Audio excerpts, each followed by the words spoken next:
una nueva noche en que nos comunicamos, ¿no? Como les digo a veces, a esta hora en el living de su casa, en la cena o en la sobremesa. Y tratando de conectarnos como siempre con la vida, ¿no? Otra cosa no es, porque no le podemos poner títulos, no es una cosa, un tema determinado, un tema específico.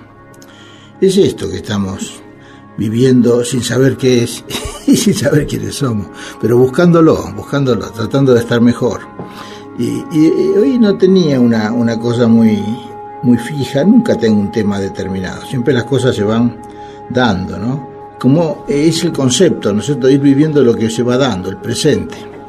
Y bueno, y así son las cosas. Hoy casualmente estaba mirando en la computadora, ¿no?, de unas noticias y salió un tema que me llamó la atención porque realmente es muy significativo, ¿no? Y tiene que ver con lo que hablamos siempre. Esta cosa, digamos, que tiene que ver con lo material, con ganar dinero de cualquier manera y de cualquier forma y como objetivo principal. Pero lo interesante, lo terrible, digamos, que esto se da en el campo de la medicina, en el campo de la salud. O sea, donde realmente esto no es ninguna novedad, lo sabemos. Pero sin embargo, cuando aparece así algo como lo que les voy a comentar, es realmente significativo, ¿no es cierto? Ustedes saben que nosotros hablamos, o por lo menos el tema de acá fundamentalmente, es que conectarnos con la parte, digamos, sensible, espiritual, intuitiva, emocional. La emocional ligado a lo sincero, a la autenticidad, ¿no?, donde la cosa sale directamente. Y digamos que tiene que ver con eso, y no con una especulación, con un planteo de tipo racional, donde es explicativo y donde todo tiene que ver con buscar causas y efectos y significados y significantes, y queda todo atrapado en una red que no tiene nada que ver con lo que está sucediendo, lo que le sucede a la persona. Y bueno, y veamos que hoy estaba leyendo, que ustedes lo habrán leído también porque fue una noticia que salió en los diarios, que la Asociación Americana de Psiquiatría de los Estados Unidos, EEUU, digamos, está planificando para el mes de mayo la nueva edición del Manual de Psiquiatría, ¿no?, que es una especie de el famoso DSM-3 o DSM-4, que es como de consulta para poner, es un libro, como un catálogo, es para poner nombre y rótulo a lo que le pasa a las personas. Entonces figura, qué sé yo, tal y tal cosa, bueno, entonces le ponemos el diagnóstico tal. Y como eso es lo que se hace habitualmente, ¿no? Entonces es un manual que se usa mucho, se usa sobre todo en la mayoría de las instituciones, ¿no?, donde las cosas tienen que ser uniformes y parejas, y donde, bueno, hay que tener una cosa común. En este caso se agarra el libro y bueno, y se consulta, y tanto en las obras sociales, en las prepagas, los lugares donde trabajan varias disciplinas o varios profesionales, o si no también los casos de los peritos que tienen que tomar decisiones, ¿no?, sobre esos temas, entonces se ajustan a eso. Y también a veces, por ejemplo, por supuesto, mucho más los psiquiatras jóvenes que recién empiezan y se apoyan mucho todavía en la cosa del libro, en la información, ¿no?, en la información, ¿no? Entonces, ¿qué pasa? Lo que ellos comentan es que la nueva edición del Manual de Psiquiatría van a incluir en la lista de los trastornos mentales, o por llamarlos así de alguna manera, la timidez, la tristeza y la rebeldía, ¿no? Entonces, con esos tres elementos, ¿qué tienen que ver? Que son, la tristeza, tomemos, una persona que está triste porque ha tenido una situación dolorosa, no sé, ha sido rechazado afectivamente o ha tenido la pérdida de un ser querido, está de duelo, una situación realmente humana, una cosa que nos pasa a todos en algún momento.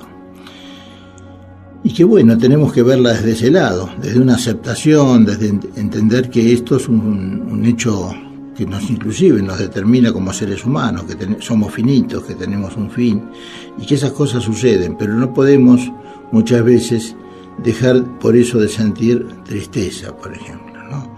Nostalgia, dolor, angustia.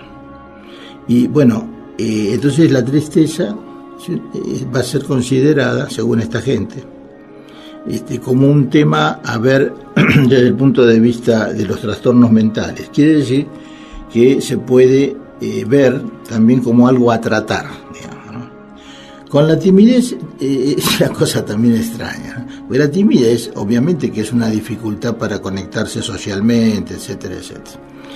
Pero hay grupos que trabajan, así como hay grupos de fóbicos y grupos de distintos tipos de características, y bueno, lo mismo pasa con los tímidos. Y lo que se ha visto precisamente, porque eso nos lo dice, todo esto, el sentido de todo esto ya lo vamos a ver, es una cuestión económica. Es cuestión de, una vez que estén incluidos en la lista de los trastornos, van a ser pasibles de tomar ya directamente alguna medicación o psicofármaco a propósito para ese tipo de cosas. Ya en las depresiones ya es práctico eso. Ya en Estados Unidos hace ya varios años, el famoso Prozac, que hasta en las películas se ve cuando comenta un artista con otro, ¿no? O sea, se hizo ya un tema que cuando uno está con depresión o con algún problema así, tiene que tomar un antidepresivo determinado. Y es de uso público y es casi como una norma ya eso, ¿no? Bueno, entonces lo mismo quieren hacer con el tema de la timidez. La timidez en los grupos, en algunos grupos que se ha trabajado, se ha visto que no es tanto un problema en sí mismo, sino una formación reactiva, es una especie de todo lo contrario. El tímido es una especie de, a ver cómo podríamos decirlo, como un exhibicionista al revés. Es como que frena toda esa parte suya de querer mostrarse, a través de la vergüenza, de la inhibición, ¿no es cierto?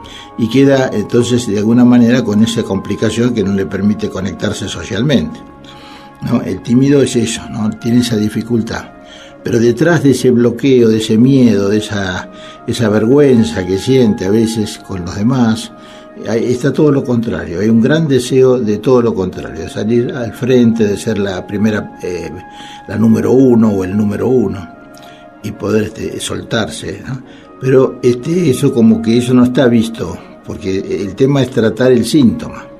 Ese es el problema, hay que tratar el síntoma. La persona, si está triste, no tiene que estar triste. ¿Cómo va a estar triste?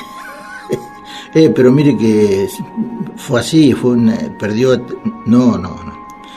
Siempre al frente, positivo, nada de tristeza. Cualquier otra cosa tiene valor, pero la tristeza no va.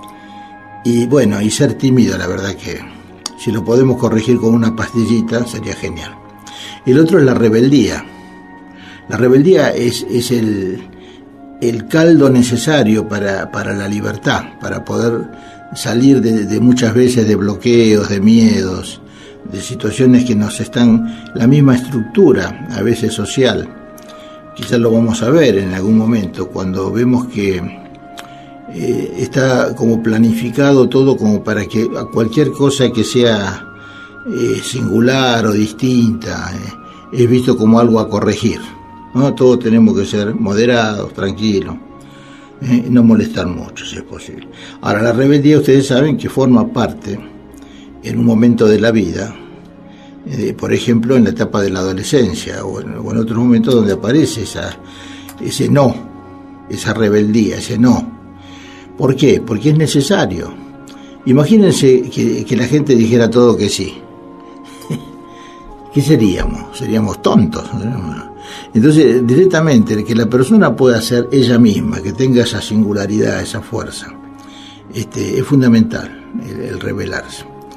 Hay autores como Foucault, que habla totalmente de eso, ¿no? Con respecto a la psiquiatría, como todo está armado como para que la persona quede aplastada, bloqueada. Ya lo vamos a hablar también después cuando hablemos de cómo, quería hoy hablar también de eso, ¿no? De qué es lo que está pasando, estas cosas que nos anulan desde afuera, que está sistematizado, eso no es así de casualidad. Y entonces cuando menos haya reacciones, mejor. Y bueno, entonces el artículo que hoy estaba viendo empieza con un comentario de una frase de Einstein. Einstein en esa frase dice: ¿estoy loco o los locos son los demás? Claro, porque es muy difícil imponer lo que uno siente, o no imponerlo, decirlo directamente. Bueno, entonces esta gente armó ese manual, como decía, que incluye a emociones y situaciones de la vida cotidiana, como las que acabo de nombrar, y está en un paso de considerar, si eso camina y sale adelante y se acepta, estamos a un paso de considerar como un trastorno a todas las emociones de los seres humanos, a todas las emociones. Y la emoción, que viene del latín emovere, que quiere decir moverse, es la vida, el movimiento, es lo auténtico, es lo que nos hace vibrar y sentir y comprender las cosas. Por ahí no sé si saberlas, porque eso ya tampoco es importante, pero eso tiene ya más que ver con una estructura de análisis de tipo racional, pero el sentimiento es la base. Hemos hablado muchas veces acá de la importancia que tiene el sentimiento, no solo en el desarrollo del ser humano cuando es niño, sino en general. Necesitamos todo el tiempo ser confirmados que nos quieren y que nos valoran. Lo necesitamos todo. Entonces eso va en contra ahora de todo esto. Como decía, el objetivo de esto es incluir personas con el rótulo de paciente mental. Ya quedaría esto en el rubro de pacientes mentales, estos sentimientos, ¿no? ¿Y qué pasa con esto? Se abre el camino para etiquetar ya todo millones de tímidos o de gente que tiene tristeza, personas tristes por duelos o lo que hablamos recién de la rebeldía. Entonces, para que aumentar la cantidad de consumidores de medicamentos para controlar o frenar los síntomas. Entonces ya hay como 11.000 o profesionales que emitieron un documento pidiendo precisamente a la Asociación Norteamericana que no ponga en marcha ese manual. Y el 5 de mayo de este año va a haber un congreso en Filadelfia y se va a hacer una gran protesta con respecto a esto. ¿A qué apunta la protesta? Apunta a que el nuevo manual, ¿no?, digamos, conduce a lo que decíamos recién, a una sobreprescripción, o sea, de drogas psiquiátricas, al incluir gente que presenta emociones humanas naturales, como el duelo, como dijimos, o la timidez. Ahora, algunos pueden decir, bueno, pero la timidez y el duelo prolongado, la rebeldía por la rebeldía misma, o la timidez también muy difícil de desbloquear, son conflictos que no requieren, que pueden traer dificultades a la persona, sobre todo para la integración social, pero que no requieren tratamiento con drogas, sino con un enfoque terapéutico para elaborarlos, ayudando al paciente para que tome conciencia de sí mismo y de todo el potencial sano que tiene, que está bloqueado y que no permite que se manifieste. Las situaciones pendientes que quedan o no resueltas en los duelos, los condicionamientos y los mandatos que producen lucha y rebeldía para poder ser uno, el que quiere ser, uno mismo. Y hay como unos comentarios más irónicos, por ejemplo, rebeldes del mundo al sanatorio. Y después hay otro que dice, sentir me hace humano, no paciente, no es una enfermedad. Bueno, esto es un comentario que hago porque ustedes saben que siempre estamos trabajando sobre ese tema, ¿no es cierto?, de conectarnos con lo que sentimos. Es fundamental eso, porque ahí empezamos a encontrar la coherencia. Si yo me conecto con lo que siento y actúo en función de eso, o sea, hago lo que siento y después lo digo, entonces digo lo que hago y hago lo que siento. Y después pienso también. Entonces pienso lo que hago, hago lo que digo lo que siento. ¿Se entiende cómo es? Entonces todo eso va estableciendo una línea, una coherencia en la persona. Que para mí ese es el concepto de la salud. El concepto de salud es cuando una persona puede autorregularse, porque eso no quiere decir que porque piense, siente, diga y haga lo mismo ya es sano, no. La salud, como la enfermedad, como los conflictos, son permanentes, situaciones que aparecen y se van, y vuelven y se van. Y ¿cómo se llama? El concepto de salud es la autorregulación, o sea que la persona se pueda regular solo, no necesita ni ir a terapia, ni ir al médico, ni nada, ya se da cuenta. En un momento empieza a darse cuenta cuando se ha equivocado en algo, si ha sido excesivo, si se ha actuado en contra de determinado, porque va siendo coherente. Entonces cuando actúa mal él mismo se da cuenta que está incoherente. Entonces ya se puede autorregular. Para eso hay que trabajarlo, ¿no es cierto?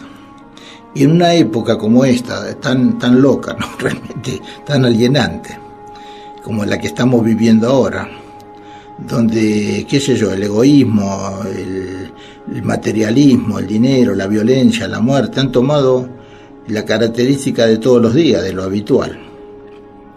Es necesario, ¿no es cierto?, replantearnos, ¿no es cierto?, en todos los lugares, y más en el de la salud y la enfermedad, un enfoque que rescate la condición humana, la condición de persona, de que somos todos lo mismo, de ese otro que es como yo, pero que necesita ayuda. Y si nos ponemos a hilar un poco, simplemente viendo cómo vivimos, no hace falta hacer mucho, ir muy a lo profundo, en nuestra vida cotidiana, ¿cómo funcionamos a veces? Parecemos robots, parecemos unidades, o sea, qué sé yo, portátiles, programadas, y que estamos condicionados, como decíamos recién. Ahora no se puede ni estar triste, ni ser tímido, ni rebelarse nunca. ¿Qué es esto? ¿Quién determina eso? ¿Cómo la medicina o determinados médicos, porque no es la medicina en general, que están ligados a estos grandes proyectos económicos, como todos los laboratorios, con el tema de la venta de medicamentos? Hay enorme cantidad de medicamentos que se consumen que no tienen nada que ver, y que no está comprobado tampoco que provoquen mejorías, porque de última, si una persona, vamos a suponer, vamos a tomar el de la tristeza, que puede ser cualquier otro, la persona está de duelo, por ejemplo, bueno, muy bien, ¿qué medicamento le va a calmar ese dolor profundo, esa cosa de no tener al lado suyo a ese ser querido, y que de golpe se le va, y uno está ahí conectado totalmente con el recuerdo, con el dolor, con la tristeza? ¿Qué pastillita de almidón de 1 centímetro de diámetro me puede borrar esas cosas? De ninguna manera. Lo único que puede hacer es bajar, quizás un poco, la angustia, ¿no es cierto? Y entonces de esa manera yo, en lugar de tener 70 de angustia, tengo 40 o 30, y entonces puedo estar medio entre tonto y no estar tan metido en el dolor y en la cosa, y puedo dormir, por ejemplo, descansar, estar más tranquilo. Pero nada más que eso, un alivio, algo temporal. Tengo que volver a tomar de nuevo para volver a estar tranquilo. Entonces no hay una solución a eso, porque no es un problema en este caso, ¿no? Es una emoción, es un sentimiento. La tristeza es lo contrario de la alegría. Entonces tampoco el día de mañana va a salir uno que diga, bueno, no se puede estar alegre. Porque yo no me acuerdo bien, pero lo vi en una revista, creo hace mucho, o en uno de esos suplementos dominicales que sacan los diarios, donde había un dibujo de Quino, de un grupo de personas, todas serias, ¿no?, que están sentadas en una especie de teatro, lugar así. Y todos están mirando una butaca donde hay un tipo que se ríe. O sea, la única diferencia de ese con el resto es que él se ríe. Entonces, y la mirada es dura, es una mirada como casi sospechosa, como diciendo, ¿y este de qué se ríe? ¿Cómo es que se ríe? ¿Cómo es que es feliz? ¿Cómo puede ser que sea feliz? Y yo no. Bueno, entonces ese es el tema. Entonces estamos condicionados a eso, a una vida así, mediocre, donde no hay que decir nada, donde, qué sé yo, el por qué, el para qué, el cómo vivimos, no está ausente, no, nadie se lo pregunta. Y se contraponen, como decíamos, las cosas, ¿no? El lenguaje, el sentimiento, el pensamiento. Y entonces se piensa al revés de lo que decíamos recién, se piensa lo que no se dice lo que no se siente, en fin, se va dando todo de tal manera que la persona se va disociando. Esto está ligado a la enfermedad, esto está ligado al trastorno mental, la forma en que estamos viviendo, la cultura que nos pone en esta forma y todos los sistemas que hacen que tengamos que vivir de esa manera. Entonces, ¿cómo podemos solucionarlo con una pastilla, con una droga? No tiene sentido. Entonces, esto es, como decimos, generado por todo un sistema y una cultura donde el tener reemplaza al ser. Si yo tengo, entonces está todo bien. Y hay que buscar éxito, hay que tener éxito, y eso está afuera, no está en nosotros, está afuera. Y competir y triunfar. Y, bueno, entonces, tener todo, no puede ser que no tenga todo lo último que salió, bueno. Entonces cada vez somos más, digamos, estamos más sometidos a esas pseudo necesidades, ¿no? Las máquinas que necesitamos para vivir todos los días, todo el avance electrónico y súper, qué sé yo, es casi exponencial el crecimiento que ha tenido, ¿no? Entonces siempre hay un botón a mano, ¿no? Y eso nos evita hacer las cosas, o un comprimido, decíamos recién, que nos alivia, o una mentira que nos permite a veces eludir la responsabilidad frente a una realidad que no queremos ver.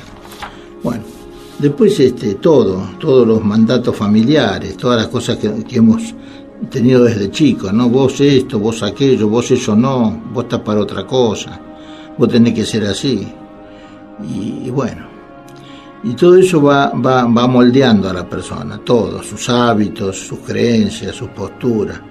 Y se vuelve pasivo, al final se termina adaptando y bueno, se somete al final al medio para que lo quieran, para ser aceptado. Y bueno, y empieza con los no puedo, eso no es para mí. Y bueno, así se va armando toda una estructura de conducta que sería lo normal, por supuesto entre comillas, ¿no? Lo normal, lo que convencionalmente se ha determinado como normal, como adecuado, conveniente, tradicional, no peligroso. Entonces, donde hay vida, obviamente que hay riesgo. Pero entonces no nos arriesguemos, no vivamos. La grandeza, los sentimientos profundos, son para otros, para los elegidos, no para nosotros. Nosotros tenemos que caminar por la vida moderadamente, sin ruido, si es posible sin equivocarnos, porque toda equivocación, toda disarmonía es sospechosa y por lo tanto eliminada. Estatismo, tranquilidad, orden, definiciones exactas, límites precisos, rectas en lugar de curvas, instituciones en lugar de personas, ideas en lugar de vivencias. Ese es el mundo que vamos viviendo. Bueno, entonces eso no se arregla, como decían acá, cambiando las cosas con un enfoque de rótulo y de tratamiento medicamentoso. Bueno, un poco este es un tema que lo voy a seguir ahora en la mitad que sigue, porque ya estamos en la hora. Entonces vamos a hacer continuar un poco así, aclarando, porque muchas veces en los programas me preguntan, yo me doy cuenta que hay gente que escucha por primera vez el programa. Por ejemplo, ahora, yo no sé, pero me ha llamado gente de lugares un poquito más lejos o que recién toman contacto con el programa. Y me preguntan, ¿cómo es usted psiquiatra? ¿Cómo puede ayudar a la gente? ¿Desde dónde la ayuda? Y eso es lo que vamos a hablar ahora en la segunda parte. ¿Quién habla? ¿Cómo le va, doctor? ¿Qué dice? Tal, querido? ¿Cómo le va? ¿Bien? Bien, aquí andamos. Y usted sabe que es mi maestro, pero voy a hablar en nombre mío y de algunos más.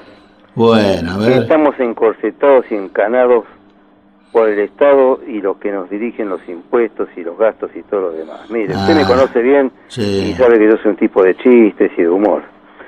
Pero a veces nos quitan el humor.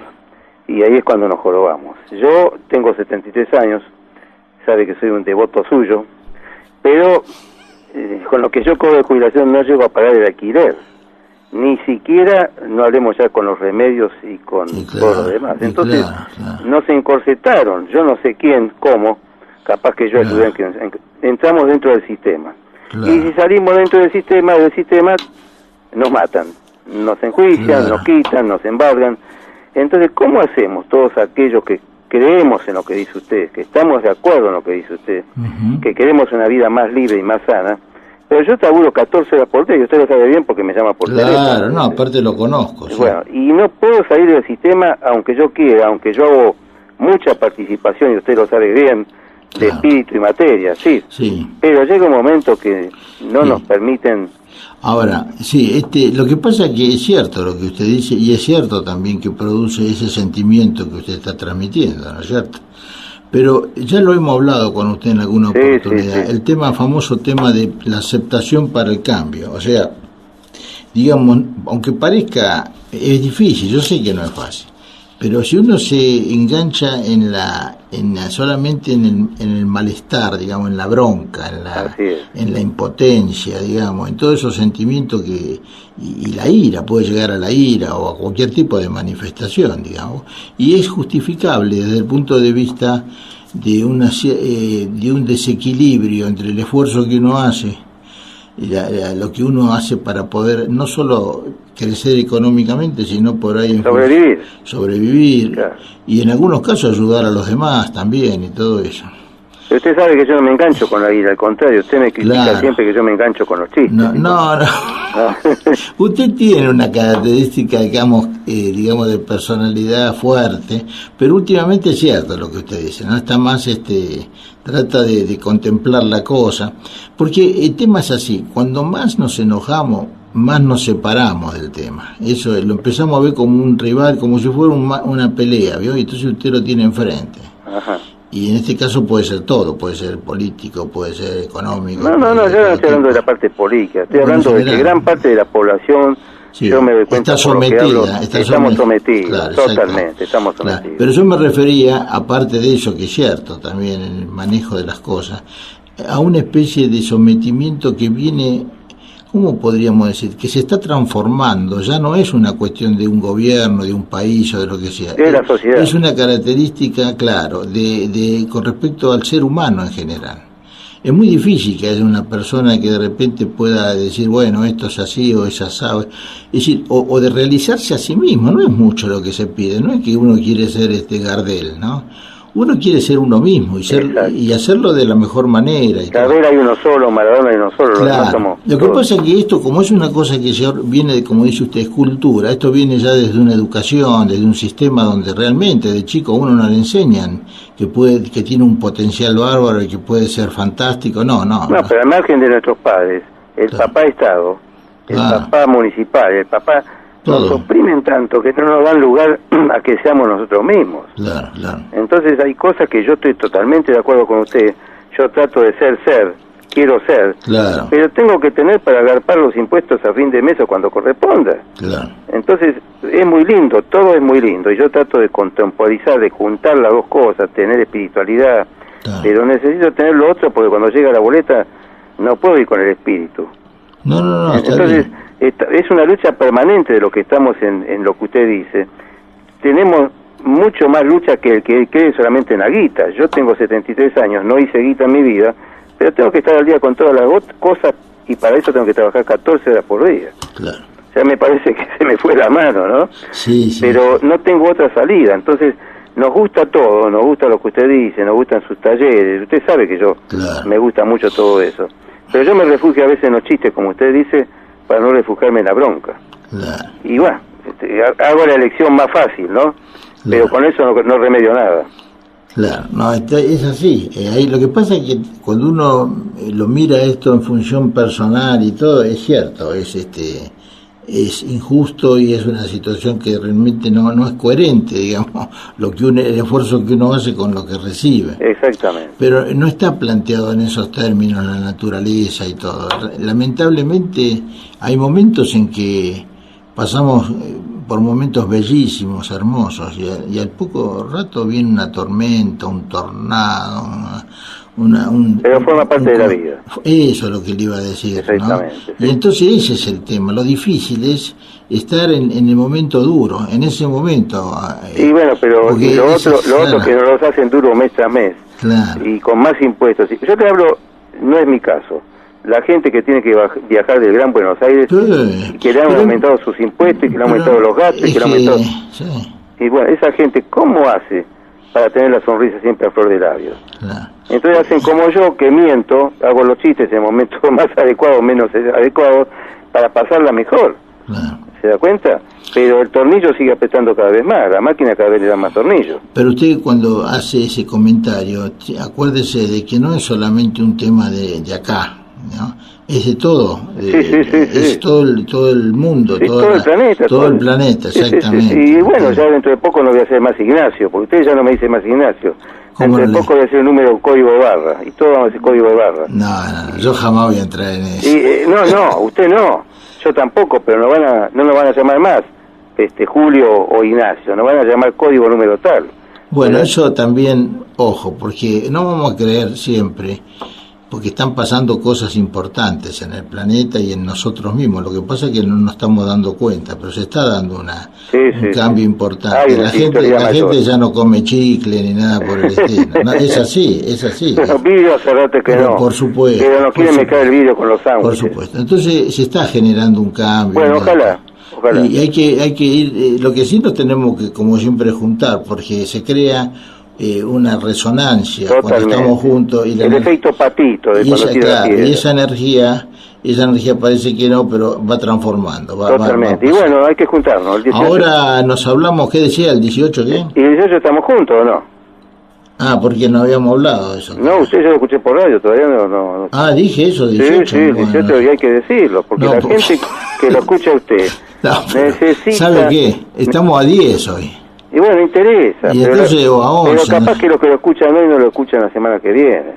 Porque, ¿qué sucede? Solamente yendo a lugares donde podamos encontrar como usted la parte emocional y la parte de sentimientos, podemos ir encontrando después otros adeptos, otra gente. Y que se va dando así. Escúcheme, yo diría, para no apurarnos mucho de 18, yo no daría todavía. Bueno. Porque acuérdese que estamos también buscando un lugar adecuado. Bueno, usted sabe que eso cuando se decida lo hacemos, tenemos capacidad suficiente. De convocatoria, sí. Bueno, entonces sería, ya le digo, calculo para fines de marzo o a lo sumo, pero como mucho, primeros días de abril. Y bueno, pero métale porque me estoy quedando sin sal, No. Bueno, Ignacio, un abrazo. Gracias por llamar. Le agradezco a usted por lo que nos da, Hasta luego, gracias. Bueno, sí, nos vemos, nos encontramos cada tanto, ¿no? Por el mismo camino, ¿no? Por el mismo camino. Y es así. El aporte que uno trata de dar, ¿no? Es esta cosa, esta visión espiritual, holística, pero en el buen sentido del término, ¿no? Holístico, porque holístico no quiere decir solamente todo, como la palabra holo en griego quiere decir todo. Entonces holístico se usa como algo que abarca todo. Pero no es solamente eso, lo fundamental del tema holístico es que nosotros somos parte de ese todo. O sea, yo, pequeño, minúsculo, insignificante en el cosmos, contengo todo lo del cosmos. Dentro de mis células está todo, o sea que no hace falta mucho, es microscópico. Bueno, pero tenemos ese potencial, tenemos el potencial. Nosotros influimos sobre las cosas como las cosas influyen sobre nosotros. Somos seres dinámicos, no somos una cosa quieta, fija. No es así. Casualmente lo que quería seguir charlando ahora un poco era esto. La relación que tiene, qué puedo hacer yo o qué podemos hacer los terapeutas y sobre todo en este momento. Y es un rol activo. Nosotros los terapeutas de hoy, de esta época, no podemos ser solamente aquellos que escuchaban, anotaban en un papelito, cada tanto decían algo y nada más, ¿no? Y después seguimos la semana que viene, no. Ahora lo que yo siento la responsabilidad de una actitud más activa. No es así nomás la cosa. Y también exijo, de alguna manera, o no exijo, pero por lo menos le muestro a la persona que viene a pedir ayuda el compromiso que él tiene también. No es una cosa pasiva tampoco. Estamos en el mismo plano. Lo que es importante darnos cuenta que así como ahora quieren poner a la tristeza, a la rebeldía y a la timidez como posibles enfermedades o entidades a corregir, digamos, también hacen lo mismo con cualquiera de nosotros, en este sentido, que toda la facultad de medicina, la de psicología también, y todos los que hemos estudiado y pasado por eso, nunca nos dijeron que tenemos un potencial sano. No nos enseñaron desde la salud, siempre nos enseñan desde la enfermedad, donde tenemos que luchar contra la enfermedad, tenemos que ganarle a la enfermedad, tenemos que combatir contra la enfermedad, guerra a la enfermedad, Liga Argentina de lucha contra tal cosa, Liga Argentina, y bueno, y así todo el tiempo. Entonces no hay amor, no hay en ningún momento la necesidad de integrar las cosas. ¿Por qué la lluvia tiene que ser mala y por qué el sol tiene que ser bueno? ¿Por qué no aceptamos que las cosas son ni buenas ni malas, pero son? Y a veces nos perjudican, como decía recién Ignacio, de una manera injusta totalmente. Pero no se habla de una justicia siempre, ¿no? Es así. Nosotros somos una parte importantísima, pero somos una parte del todo. Y entonces tenemos esa condición, estamos hechos con la misma sustancia que están hechas las estrellas, sustancia cósmica somos, estamos siempre en movimiento y bueno, ¿cómo vamos a hacer cualquier cosa? Por más que nos quieran sojuzgar de muchas formas, ¿no es cierto? Entonces el trabajo que se puede hacer desde el rol del terapeuta, del médico, es trabajar desde lo sano. Todo el potencial, toda la capacidad maravillosa, pero que está latente, que todos tenemos, y hacerlo en el aquí y ahora. No, cuando viene un paciente no es que vamos a hablar de cuando tenía 5 años, por ahí hay cosas importantes, pero nunca son determinantes. El pasado no determina el presente, en la forma en cómo se plantea. Alan Watts habla al revés. Él dice que el presente determina el pasado. Claro, porque él dice que, por ejemplo, él pone un ejemplo que es muy significativo y por eso no lo cambio. Él dice, si uno va en un barco o en un bote, por el agua, obviamente, y entonces va dejando a medida que avanza una estela en el agua, una estela que queda donde estuve antes. La estela va marcando el pasado, donde yo estuve con el bote o con el barco. Y yo sigo avanzando, yo soy el presente, el barco es el presente. Y entonces no puedo decir que la estela determina el barco, es al revés. La estela lo único que hace es marcar o señalizar dónde estuve, pero el tema es dónde estoy, porque acá es donde puedo hacer algo. Bueno, entonces la cosa sería así, entendiendo siempre el concepto de cura, ¿no? De hacer algo por la persona, en función de un cambio, que la persona deje de tomar esa actitud, qué sé yo, no puedo y todo eso, ¿no? Y entonces un salto, una actitud distinta frente a la vida, o sea, tomarse las cosas, tomarlas de otra manera. Y entonces va siendo otra persona. Y entonces uno se empieza a ver distinto. Y no solo uno, los demás lo empiezan a ver. Che, mirá cómo cambió fulano, ¿viste? Y se lo dicen a la persona. Y entonces ya empieza uno a no ver tanto problema. Porque cuando uno cambia, cuando uno se siente mejor, desaparece la noción de problema. Por lo menos de problema en el sentido de cosas que pasan o de que los otros tienen la culpa. Cuando uno deja eso, y es así, empieza a cambiar. Aparte hay que empezar a tener un deseo, no un objetivo, sino un sentido a la existencia, ¿no? Vivir no es solamente respirar, dormir, comer, trabajar, no es eso. Entonces lo que uno propone desde la terapia, ¿no? Es una concepción energética, obviamente, y vincular, en permanente movimiento, donde nada es sino que siempre va siendo, ¿no?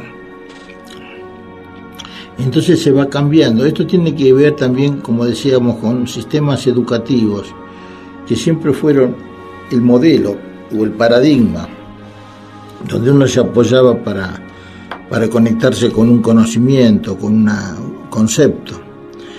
Y esto era siempre así, a partir de Descartes y de Newton y toda esa gente, era un concepto que todavía rige para el plano en que estamos muchas veces, que es así lineal, lógico, deductivo, racional. Y eso tiene que cambiarse por uno distinto, uno circular, abierto, imprevisible, no sabemos lo que va a pasar dentro de un rato, creativo, donde no hay un observador que está separado de lo que está observando, sino que ambos influencian, lo observado con el observador y el observador con lo observado, porque todo está unido, ese es el concepto. El universo influye en mí y yo influyo en él, yo también soy co-creador. Y donde no hay nada seguro, pero todo es posible. Las probabilidades son infinitas. Entonces no hay nada, un camino seguro, no. Hay siempre 100 volando y nunca es pájaro en mano. Una cosa así. Ahora, al trabajar, decía, en el enfoque de ayudar sobre lo sano y no sobre el conflicto va perdiendo fuerza. Porque es interesante, pero cuando la persona trae su problema, su conflicto, es como una especie de doble juego, donde por un lado es cierto, viene a que uno lo ayude, a que lo cure, pero por otro lado no quiere dejar eso, está fuertemente arraigado en él y entonces se crean dificultades en el tratamiento. Entonces lo mejor es, yo por lo menos no lo toco tanto, no vuelvo a escarbar en el concepto que él ya trae, ¿no? Entonces, y salen otras cosas, hablamos de la vida, de las situaciones, ¿no? Y entonces, después de un tiempo el paciente dice eso, estoy mejor, me lo dicen muchos, pero me llama la atención, doctor, que hace mucho no hablamos del motivo por el que yo venía. Hablamos de otra cosa, yo me siento mejor, pero el tema no lo... Y entonces por ese camino, una persona que viene sufriendo, bloqueado en todas sus áreas, viviendo en el pasado, se transforma en alguien operativo, eficiente, satisfactorio, se da cuenta que los cambios son en la realidad, en el aquí y ahora, en el presente, y empieza a comprender, que no es lo mismo que saber, a comprender que las cosas no van a cambiar, sino que él debe cambiar, aprendiendo a autorregularse, que es el concepto que decíamos antes, ¿no? Entonces, claro, todo el histórico, al no estar más presente, causando sufrimiento, vuelve al pasado. Entonces hay que utilizar distintas técnicas y herramientas que, de acuerdo al arte, a la sensibilidad, a la creatividad y a la condición humana del terapeuta, eso se puede transmitir al paciente. Uno no es un profesional técnico, es una persona como él, a quien lo ayudo desde mi propio modelo existencial, desde mi manera de vivir. Por eso el hecho terapéutico constituye un acto de amor y no puede no serlo, diferenciándose de los otros tipos de amor en sus fines. Entonces se va dando eso. Bueno, y se van utilizando distintas cosas, desbloqueos corporales, dramatizaciones, visualizaciones, diálogos, hablar con en lugar de hablar de, etc. Y a través de conectarse con lo temido, aparece el comprender, como decíamos, ¿no es cierto? La integración de los opuestos, el diálogo, el darse cuenta. Ahora entiendo, me avivé. Los fantasmas que me asustaban ya no me asustan. Son criaturas como yo que necesitaban amor también. Los padres terribles también fueron niños. La madre no es la que tendría que haber sido, sino la señora que me tocó como mamá, que hizo lo que pudo y que también fue hija, etcétera, etcétera, etcétera. Y entonces dejó de ser un mito para ser realidad. Es como es. Como mito es una fantasía. Como realidad, como persona, es parte de mi existencia. Freud en un trabajo de él de hace mucho, bueno, de los principios, de los comienzos, cuando trabajaba con la histeria y todo eso, dice que un trabajo que se llamaba recuerdo, repetición y elaboración. Y él dice que el paciente repite las cosas porque no puede recordar.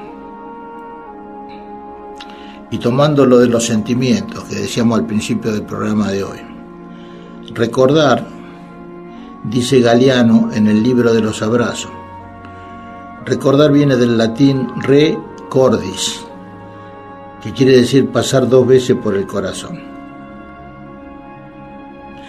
Más allá de los malentendidos, de los desencuentros, que a todos nos pasan, el tejido que nos sostiene, que nos une, que a veces nos duele y otras veces nos maravilla, que nos enferma cuando no está, cuando está ausente, y nos devuelve el sentido de la vida cuando nos circula, es el amor, no hay ninguna duda.